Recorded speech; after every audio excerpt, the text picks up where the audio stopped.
Tiga. Assalamualaikum warahmatullahi wabarakatuh. Sebelumnya terima kasih kepada mbaknya yang sudah menyempatkan waktunya untuk mendengarkan dan memulai podcast teori pengambilan keputusan. Dan terima kasih juga kepada Pak Poni yang telah memberikan dan mengampu mata kuliah teori pengambilan keputusan. Jadi di sini saya ingin menyampaikan terkait identifikasi 3 opsi keputusan yang akan saya ambil di masa depan. Nah, di sini saya memiliki 3 opsi, yaitu yang pertama fokus kuliah, dan yang kedua fokus kerja, dan yang ketiga yaitu hybrid fokus kuliah dan kerja. Untuk yang pertama fokus kuliah itu berhenti bekerja atau mengurangi jam kerja secara drastis untuk mengejar kelulusan cepat, namun berisiko tinggi untuk penunggakan pada UKT. Yang kedua yaitu fokus kerja, yaitu mengambil cuti kuliah untuk memperbesar bisnis yang telah saya jalankan, dan juga bekerja paruh waktu di Shopee Driver. Ini bisa menyebabkan pendapatan aman, namun pendidikan akan terlambat. Kemudian yang ketiga yaitu kuliah dan kerja atau hybrid. Ini adalah salah satu pilihan yang saya ambil. Menjalankan keduanya secara bersamaan itu memang sangat membutuhkan manajemen waktu yang ketat. Namun finansial dan pendidikan masih bisa tetap berjalan. Kemudian untuk urgensi keputusan nih Mbak, sebagai anak tunggal kan, saya mendampingi ibu saya mengemban tanggung jawab finansial sekaligus masa depan keluarga. Berhenti kuliah akan menyia-nyiakan perjuangan mendapatkan perjuangan saya juga alhamdulillah bisa mendapatkan motor juga dari hasil joki skripsi tanda kutip. Namun berhenti bekerja akan membuat saya gagal membayar biaya semester, makan, dan juga KKN yang cukup besar. Nah, bagaimana Mbak? Menurut Mbak, gimana langkah yang saya ambil? Kenapa Anda memilih opsi itu? Nah, saya memilih opsi itu seperti yang saya jelaskan tadi ya, karena emang saya anak tunggal dan saya mencari uang sendiri untuk biaya kehidupan yang ada di Surabaya. Kenapa enggak memilih alternatif lain selain opsi-opsi yang sudah disebutkan tadi? Sebenarnya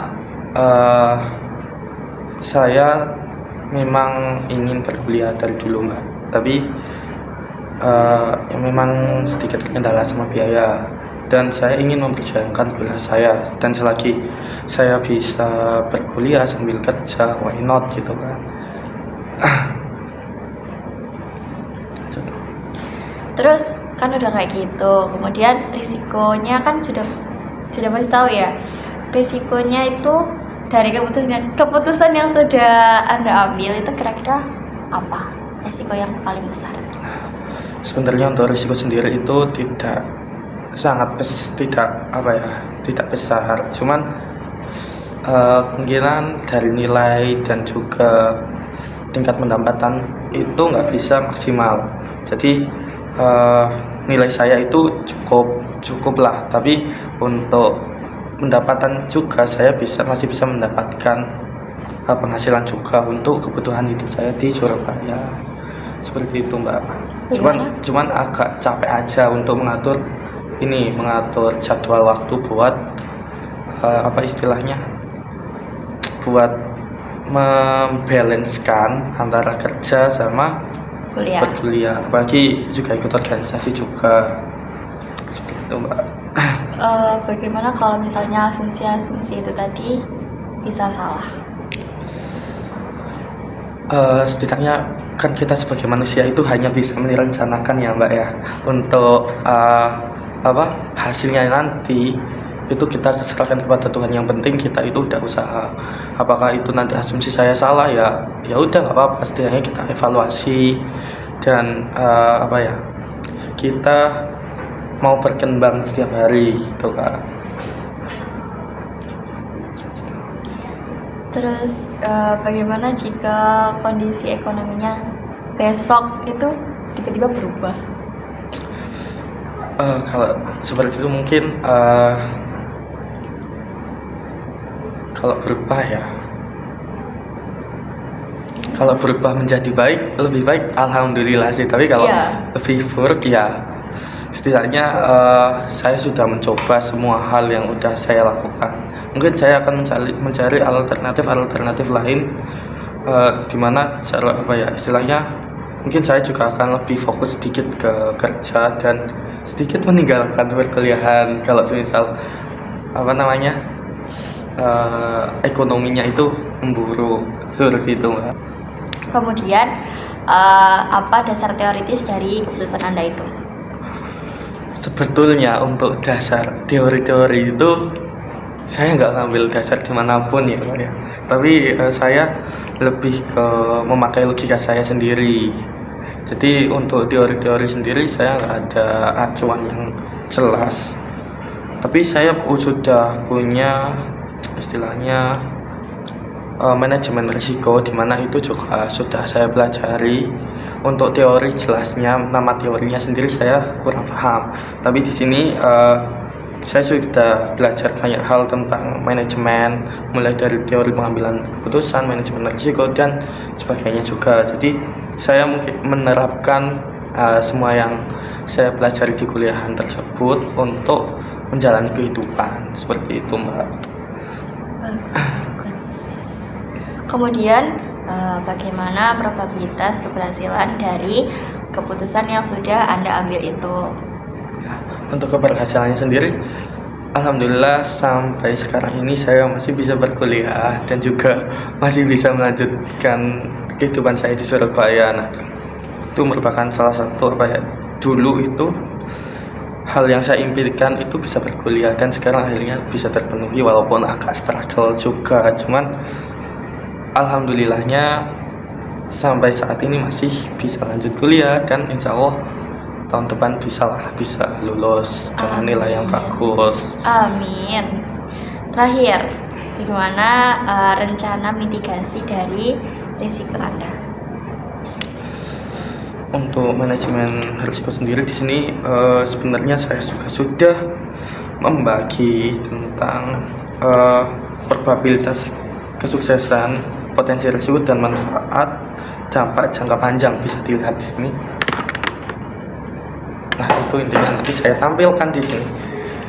Nah, di sini saya akan membacakan sedikit ya. Itu yang pertama, di sini saya memilih kuliah saja. Itu untuk probabilitas kesuksesan itu rendah karena masih terkendala biaya UKT. Untuk yang kedua ada opsi kerja saja, itu probabilitasnya itu tinggi karena secara finansial jangka pendek. Jadi kita bisa mendapatkan mendapatkan uang, namun untuk jangka karir kedepannya itu kita kan jenjang karir kan ada minimal, kadang ada minimal pendidikan juga.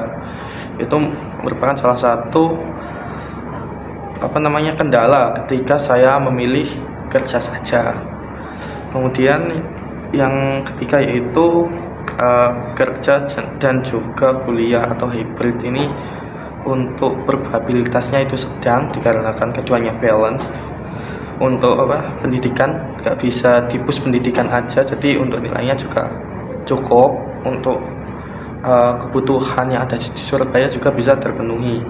Kemudian potensi risiko itu yang pertama itu kuliah saja, itu bisa saja utang atau uang untuk kehidupan di Surabaya sendiri itu menumpuk dan tidak bisa terbayar. Kemudian untuk opsi kerja saja itu untuk potensi risikonya itu kehilangan momentum gelar sarjana. Kemudian ada kuliah dan kerja, itu potensi risikonya yaitu burnout ekstrim dan nilai turun. Manfaatnya sendiri, yang pertama kuliah saja yaitu fokus total pada skripsi dan organisasi, jadi tidak bingung antara organisasi dan kerja. Untuk kerja saja yaitu tabungan cukup melimpah, dan bisnis juga bisa maju. Untuk opsi kuliah dan kerja, manfaatnya yaitu mandiri secara finansial tanpa menunda lulus perkuliahan. Dalam jangka panjang, opsi kuliah saja itu bisa lulus cepat dengan beban hutang. Dan dampak jangka panjang untuk kerja yaitu pengusaha bisa sukses tanpa ijazah formal. Dan yang terakhir yaitu hybrid kuliah dan kerja. Dampak jangka panjangnya yaitu mentalitas berjuang dan karir. Mungkin untuk podcast kita ya kali ini ya. Iya, Itu udah yang terakhir. Apakah dari Mbaknya ada pertanyaan lagi? cukup. Oke, mungkin itu saja podcast singkat dari kita. 10 menit lumayan lah. Kurang lebih. 1 menit. Mohon maaf, sekian dari saya. Terima kasih Mbak sudah mau mendengarkan dan membantu saya mengerjakan tugas. Mungkin itu saja. See you. Bye. Bye.